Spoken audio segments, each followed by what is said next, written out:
This is lovely. It's fantastic, isn't it? Yeah, we're here for a very special reason. A controversial man, think Trump, Boris, but this is a talk show host. That's right, because long before Vanessa and Trisha, and indeed our very own Jeremy Kyle, came this gentleman. What's his name?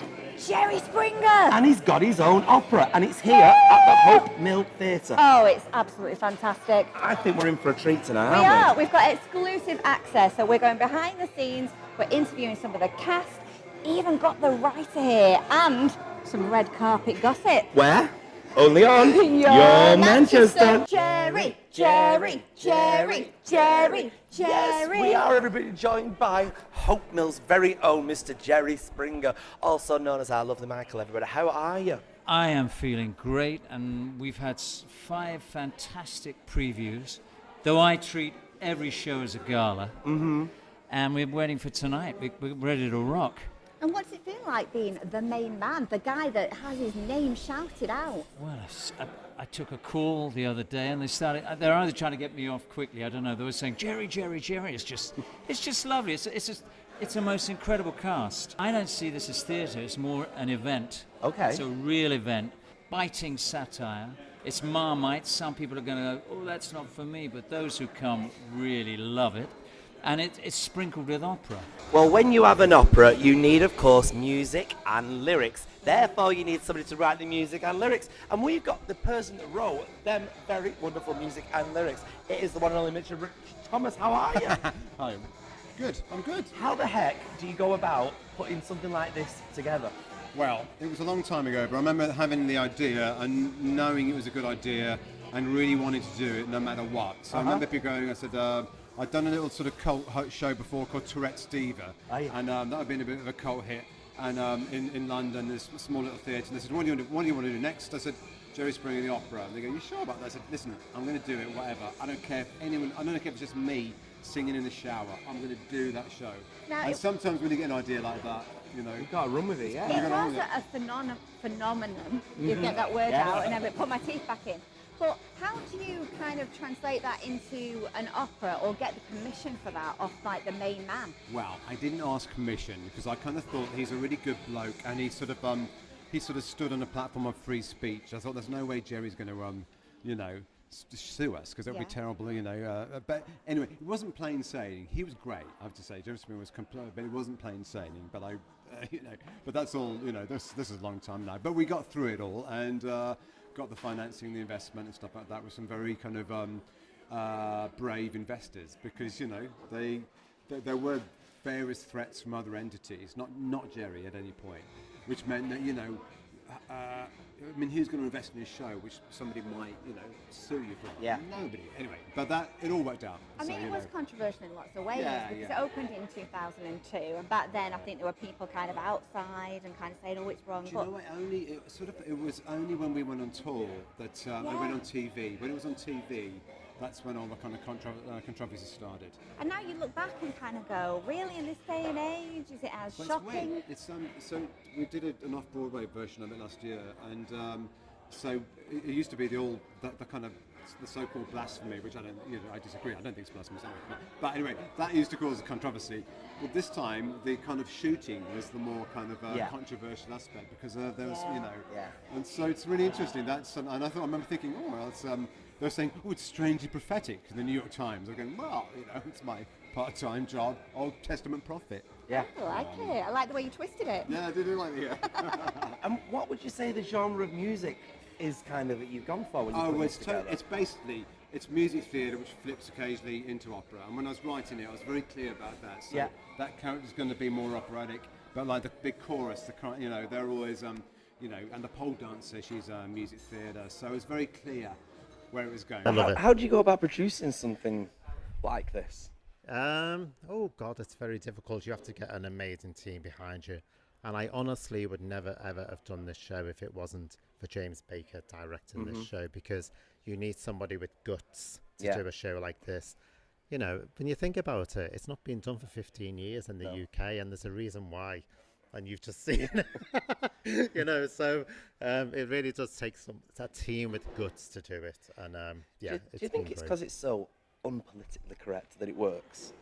you think It it's a relief is, for isn't people? it? But isn't it so right at this time as well, with the whole Jeremy Kyle thing going off there, and Trump, and the messages in the show? It feels absolutely right suddenly to do it at this point, actually. And what James Baker, the director, a wonderful director, has done in the second act is completely reimagined. And action, says the director. And we've got the director here. Yeah, the one, the only, James Baker. He has directed some amazing stuff, but the one that he's doing at the moment is this baby, Jerry Springer, the opera. The opera. How are you finding it, James? It's been absolutely incredible. I've had the most incredible process. It's been the most insanely intense process. We staged it in 16 days. Wow. 16 days, and we had 2 days in that theatre to tech an opera.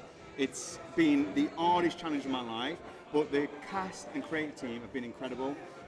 We've laughed every day, we've loved every day, and we've literally had cuddles every day. How do you go about staging something like this? I think being prepared is important. I think as a director, especially when an opera is such a unique vessel that you're not.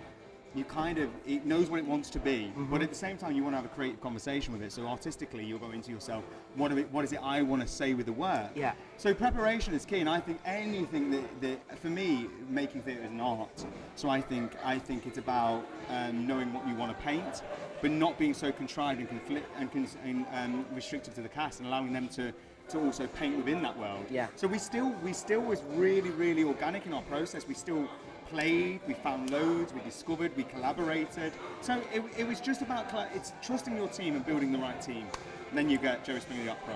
Brilliant. I mean, have you mixed it up then in a way? Because obviously we know this from 2002, the origins of it. It's come quite a long way since then. And what's your with version? the first UK company to pick it up in that time, for good reason. It's such a unique beast, and it knows what it is, and it was so progressive at its time. It still is progressive, actually. When you get in the room with the material, you go, fucking hell, I'm literally doing this. Yeah. Like laughing, but also like, oh my God, this is still really, really relevant and powerful. So I think in essence, it's about trusting the work that you've got, serving the work, but then going, okay, what is this work doing now? Why 2019? What do I want to say with it? And then working out kind of what you want to do with it. And Act 1 knows what it is. It's Jerry Springer the Opera. It's Jerry Springer the studio. Act 2 and 3, we've had a very different conversation. So you won't recognise the show from the original. It's very And how would you go about selling this to people that haven't perhaps heard of it or seen it before? Yeah. First of all, don't let the word opera put you off. An opera's a call anyway, but it's not. Its art is a musical, really. And it's what's really fucking great about it is you never see anything like it. Still don't. No. An incredible life story, because he was actually born in 1944 in Highgate Tube. They'd just been got out of Poland, but he then, at the age of 5, goes to America and he says, "What's that?" Well, at that point, he wasn't speaking American. He says, "What's that?" It's the Statue of Liberty, darling.